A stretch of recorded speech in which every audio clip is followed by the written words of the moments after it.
Nos preocupa, bueno, que por volver ao básico, que era polo que vos convocaba, non atopamos resposta. Onte nos chamaron da Subdirección Xeral de Avaliación Ambiental porque, bueno, podedes ver o meu móvil a cantidad de chamadas que levo, pero vos podo garantizar que isto xa non xa chega un momento que non sabes de verdade con quen poñerte en contacto.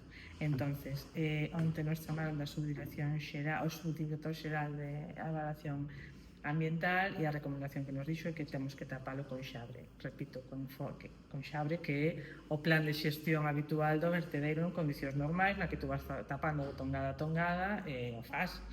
Claro, nos creo que xa anunciei perdonademe cos días, porque de verdade que eu creo que xa foi o domingo que xa faláramos co presidente da Diputación pedíndolle maquinaria.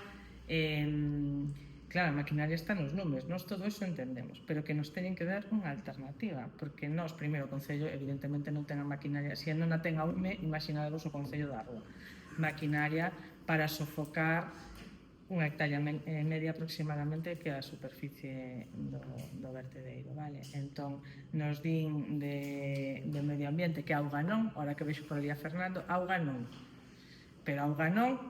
pero que vai vir a chover. Entón, se o problema da auga é que filtre residuo, pois vai vir chover. Entón, se non se fai algo antes, pois vai vir chover. E o resumen un pouco é este. Non sei se me quedou algo, se queres